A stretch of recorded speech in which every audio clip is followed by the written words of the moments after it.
only if you're Jewish.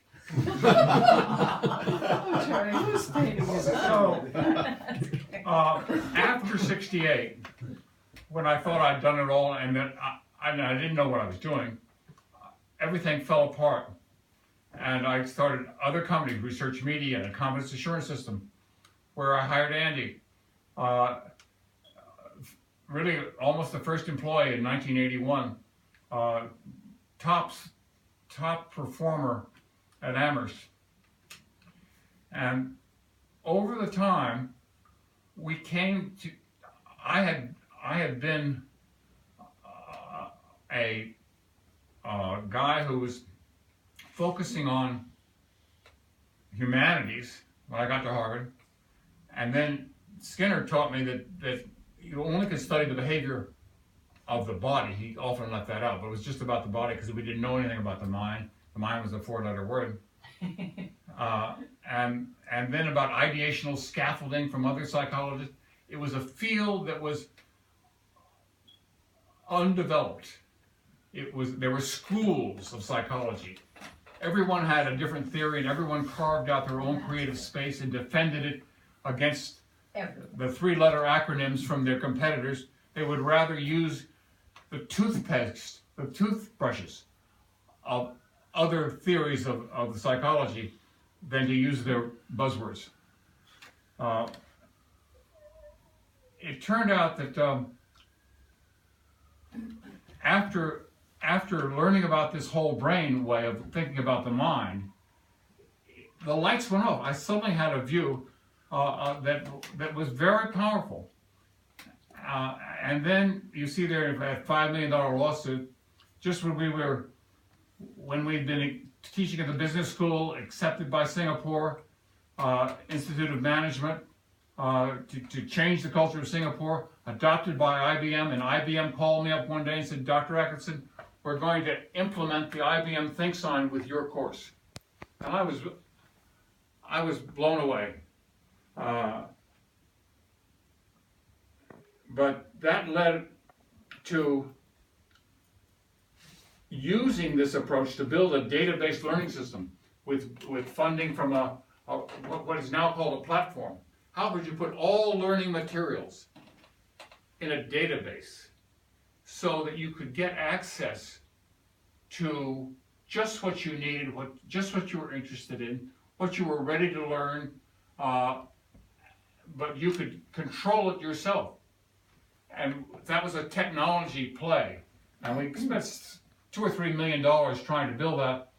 And the best we came up with was sort of my documents. We didn't know what we were doing. Later on, we're going to get past all this because there's too much to go through. So, other experiences using this approach to creative problem solving. After I got sued for $5 million by Times Mirror and lost representing myself in the appeals court, First Circuit Court of Appeals, but eventually used the creative problem solving process that I had to get my company back. Times Mirror went bankrupt because they had cheated on the some Staples deal, and I started over again. In 2007, there was a big thing with the Fly Club and the Bee Club, and I wrote a paper using this creative problem solving process. I was the only non-member of the board to not think we should sell the Bee Club, which was our sister company, to the Hasty Pudding. But it was persuasive enough that I got myself on the board, got to be head of the real estate committee for the Fly Club, and we kept a deal that kept the bee and the fly so that there was a room for women. And the current battle about gender neutrality as the values of Harvard, I'm here to tell you, I celebrate differences. And they're very valuable and worth maintaining, not to the exclusion, but differences make a big difference. And we had a chance to teach at the Center of Creative Leadership, the senior executives, and turn around my own company. I have a way of getting to trying something new all the time and not just sticking with the tried and true. And building a whole genome curriculum, which Coco is here, and he was advising me, and I built that curriculum, and then the company I was building it for didn't make it.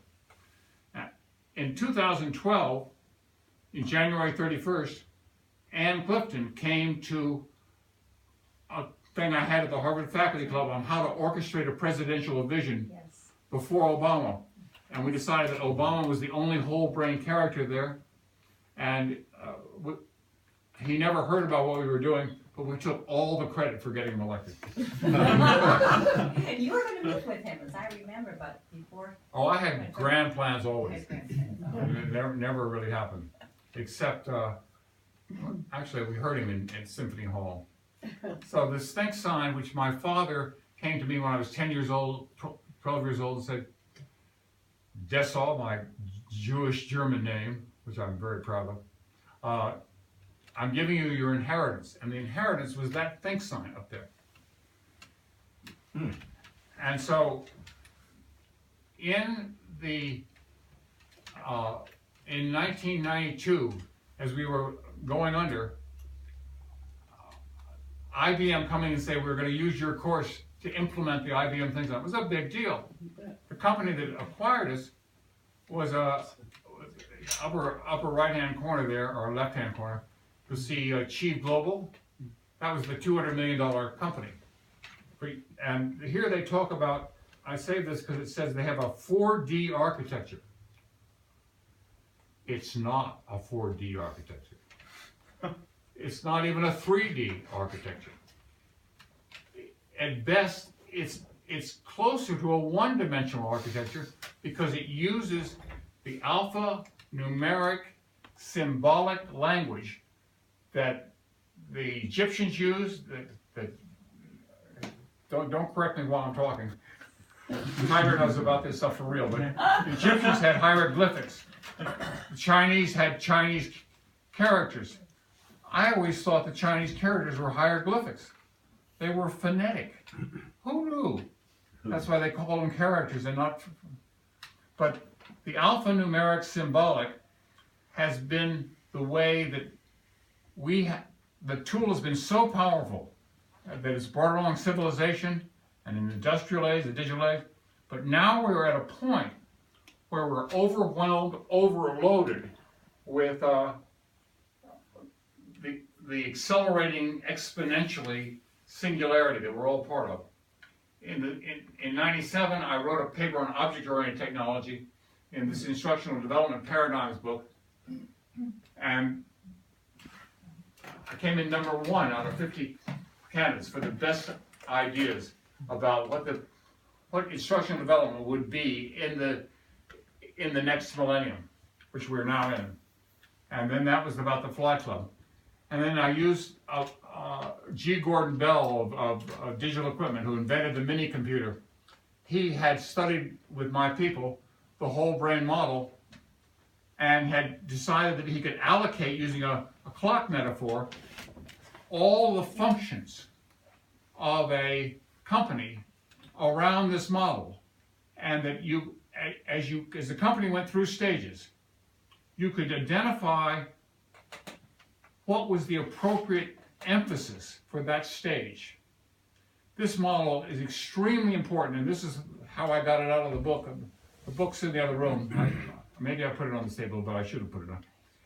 Because this is given a way of saying, oh, here are the issues for an organization. What are the comparable issues for you personally? What would it look like to know what your personal health competencies were? Not just try diet and exercise, and if that doesn't work, I'll give you a pill. But rather, how can patients take responsibility for their personal health competencies without drugs, if possible, And we all have some little ailment. Some of them have lifetime. You know who you are. And I didn't realize what a victim I was. But we'll get to that more later.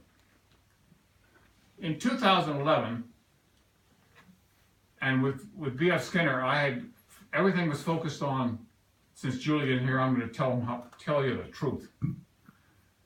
Skinner thought that everything was sort of linear program, that you needed to make no mistakes. Everything needed to be sweetness and light. And it was so unreal.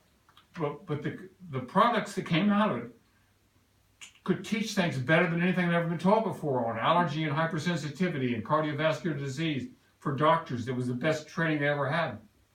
But I discovered in the last 5 years, firsthand, that the obstacle is the way and that there are huge advantages in adversity. In my freshman year, I took a course called Wisdom Through Suffering. Little did I know that maybe you had Tom 3 too, Kira. No, I didn't. No, you didn't. No. But It's shocking. I was there with Flossie Hammond, whom you may have known. Yeah, of course. And Flossie and Hammond were sitting in the back of the room. She'd been a blind date for me and of mine in Bloomington. We got our first paper back from the guy who wrote Hogan's Goat, Bill Alfred. Bill Alfred. And she looks in the back of her paper, and I look in the back of my paper. Our first grades at Harvard on the Agamemnon and the Aristea. She bursts into uncontrollable tears, sobbing. I look at my paper.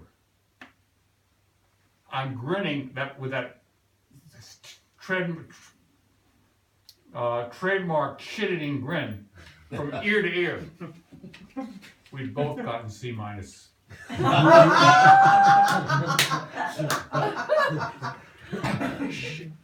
She had learned about suffering firsthand, but I was only a voyeur.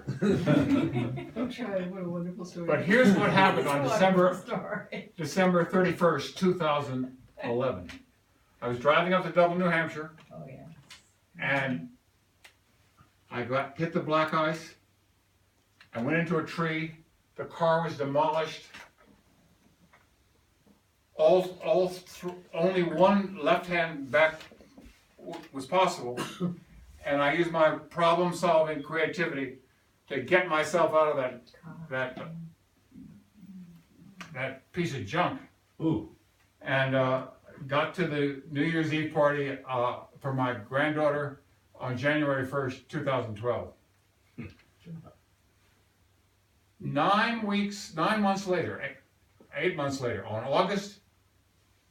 in August 2012, I'd been bitten by a mosquito right outside here. Show them where it outside is, Rogera. And this is what I had managed to do to myself that the car had not been able to do. That's where I was 8 months later, in a coma, with encephalitis, with poliomyelitis, with respiratory failure, and pretty much gonzo. Four months later, all the top doctors, the head of Dana-Farber and Children's Hospital and Mass General and Spaulding Healthcare said, it's over. You're not going to make it. And they had a family meeting which I was not invited to because they were talking about really important stuff like how I was going to die. I said, I think I'm going to that meeting. Barely able to talk. And I talked my son into a role play that maybe there's something like a kidney dialysis machine for the lungs that would get me going. And because there was a member, my pulmonologist of the Cambridge Sinus Club was there, he came to my rescue and said, he's a tough old bird. Let's give him another chance. And fighting all of the insurance companies, all the Obamacare. They kept me in the hospital, and a year later, 9 months later, I walked out of that hospital, and here I am. One tough